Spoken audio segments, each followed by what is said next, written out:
Olá pessoal, aqui é o professor Henrique Mascarenhas da GS Educacional e hoje vou falar sobre container compartilhado. Qual o valor mínimo para dividir um container na importação? Será que existe um valor mínimo que eu tenha que avaliar para estar fazendo uma importação, dividindo container? Como que será que funciona essa questão de container compartilhado? Será que tem algum risco? Então, se você tem interesse nesse assunto, fica comigo que a gente vai hoje estudar um pouco mais sobre isso. Então, lembrando que o padrão para transporte marítimo é o container de 20 e de 40 pés, tá bom? Que é um padrão a nível mundial. Uma sigla muito importante aí para você conhecer é a sigla LCL, que é o Less Container Load, tá? Então, mesmo que dividir container compartilhado, a gente fala então de LCL, o que significa Less Container Load? Menos do que um container carregado. Quando o container é todo seu, a gente vai falar então que é F, tá? F Full Container Load, container todo seu. Nesse caso aqui que você não está ocupando todo o container, então a gente vai falar de carga LCL. E como que funciona isso, tá? O agente de cargas ele vai reunir a carga de diversos importadores no mesmo container, tá? Então, resumidamente é isso. É um trabalho que é feito lá na origem pelo agente de cargas, que a gente também chama ele lá do agente consolidador. E quanto custa o frete de um container compartilhado? Né? Aí depende, você tem que saber qual que é o porto de origem, qual que é o porto de destino, porque portos diferentes têm custos diferentes, tá? Então, por exemplo, vamos supor que você está avaliando importar lá da China.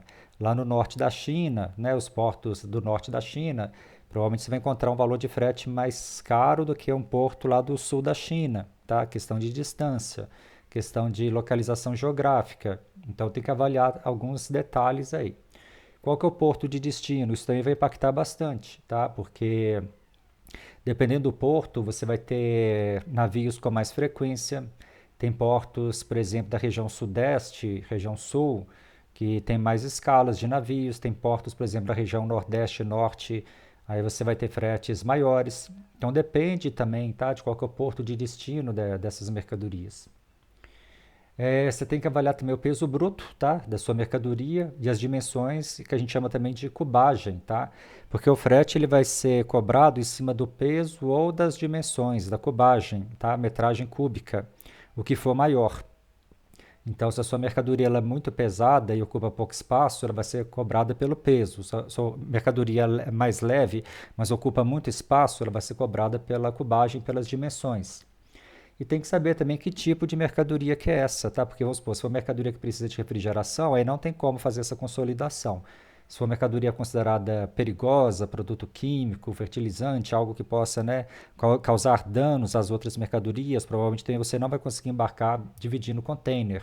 Então, assim, cada caso é um caso. Como que você vai ter certeza, né, se compensa ou não importar dessa forma? Fazendo o planejamento inicial da sua importação. Aí você vai ter que avaliar, ou você ou um consultor, alguém que entenda do assunto de preferência, né?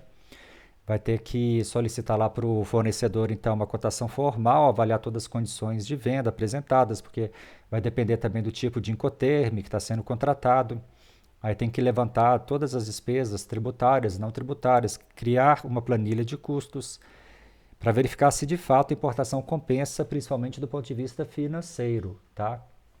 E cuidado, tá? Muito cuidado pelo seguinte, eu tenho observado aí, tem muita empresa hoje oferecendo esse serviço de dividir container, compartilhar container, só que eu tenho observado também muitas reclamações aí desses clientes que contrataram esses serviços, porque a empresa não conseguiu encher o container rapidamente e o importador pagou pelo serviço, a carga dele fica parada lá na origem durante muito tempo até conseguir cliente suficiente para encher esse container e embarcar. Aí tem casos aí das pessoas esperando meses para conseguir fazer isso, tá? E tem como evitar esse problema, tem como evitar essa situação.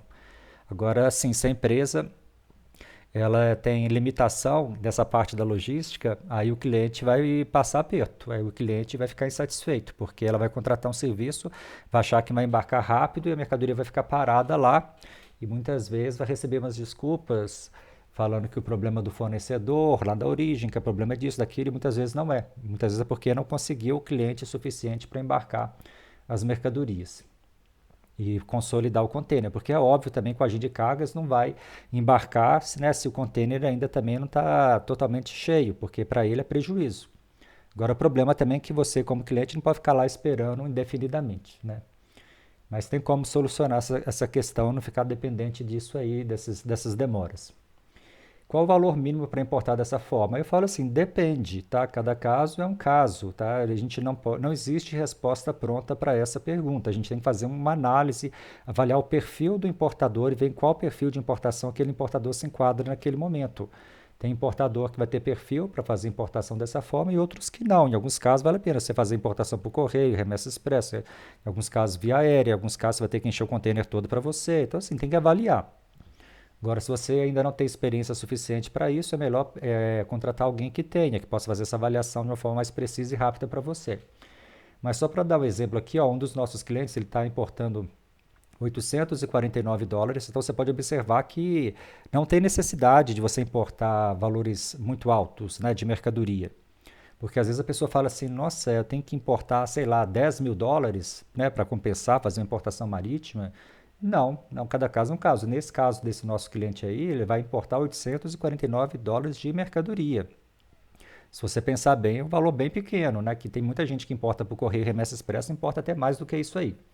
Mas como são 10 caixas e o peso bruto é de 357 quilos, aí já sai fora de correios e remessa expressa, porque o frete ia ficar muito, muito alto via correio e remessa expressa ou via aérea. Então, igual eu falei antes, tudo depende do planejamento inicial da importação ter sido bem feito e ter confirmado que a importação é mesmo viável. Quem vai definir se realmente compensa ou não é o próprio importador. Ele precisa de ter os dados, né, uma planilha financeira, para ele avaliar se do ponto de vista dele se compensa ou não, porque é ele que é o comerciante, é ele que sabe o valor que ele já compra hoje esse produto no mercado interno, é ele que sabe qual que é o custo, né, do produto, é ele que sabe a margem de lucro, ele sabe o preço de venda, então é ele que vai ter meios para definir isso, não é o consultor que vai definir isso, tá? Não é. Então o que eu posso falar para você, assim, dar uma dica? Se você observar que o peso bruto das suas mercadorias estão em torno aí de uns 150 quilos, que são muitas caixas, as dimensões são muito grandes, já é uma possibilidade de você estar avaliando dividir um container e fazer uma importação compartilhada, tá bom? Então, nesse caso aqui, ó, só para ilustrar, né, essa aqui é uma cópia lá uma parte, né, da fatura desse cliente, só para você ver aqui, ó, o valor total $849, então são 10 caixas, tá? Quantidade total de produtos aí, 900 unidades de produto, aí tem os preços ali. Então, assim, cada caso é um caso. Então, assim, nesse segmento dele, para ele vale a pena, tá? Pode ser que em outros segmentos, outros casos, não vale. Então, aqui exemplo de alguns dos nossos clientes aqui que fizeram importação dividindo container. Então, teve o Eduardo, que ele fez a primeira importação dele conosco. A gente planejou e gerenciou todas as etapas lá do processo de importação dele. A gente teve aqui também o Carlos. O Carlos a gente não fez diretamente a consultoria, ele fez o curso conosco, tá? E através do curso ele teve conhecimento para ele mesmo conseguir fazer isso. E teve a Mariane, que ela e o pai dela também foi a primeira importação deles, dividindo container, tá? Eles ainda não tinham feito nenhuma importação dessa forma aí. E assim, eu coloquei só 3 relatos, tá? Mas a gente tem muitos, muitos, muitos relatos de alunos e clientes, tá? A gente tem muitos clientes aí, a gente já está nessa área de comércio exterior há muitos anos. Eu tenho mais de 25 anos de experiência na área de comércio exterior. A GS Educacional está aí desde 2009. A gente já teve aí muitos alunos e clientes. A gente tem constantemente muitos clientes da consultoria, desde clientes que importam pequenas quantidades por correio e remessa expressa, até aqueles lá que importam vários containers de uma vez, todos cheios só deles. Tá? Então a gente atende todo o público, a gente faz todas as etapas. A gente cuida de todas as etapas da sua importação. Desde o planejamento ao gerenciamento, a gente tem aqui parceria com despachante aduaneiro, agentes de carga, corretor de câmbio, corretor de seguros. Nós representamos uma empresa chinesa de inspeção, de análise de risco. Então, assim, a gente tem todo o know-how, conhecimento para estar cuidando de todas as etapas. E nós também temos os cursos na área de importação, desde para quem quer fazer as pequenas importações por correio e remessa expressa, até quem quer fazer as importações maiores via marítima, tá? Então é isso aí, pessoal. Espero ter esclarecido um pouco mais aí desse assunto. Precisando de mais informações, entra aí em contato e a gente vai conversando. Lembra de ativar as notificações aí do canal, porque a gente está sempre lançando vídeos novos, então você acaba perdendo algum vídeo importante aí para você. E é isso aí, tá bom? Grande abraço a todos, muito obrigado aí pela paciência, pela atenção, até mais, tchau, tchau.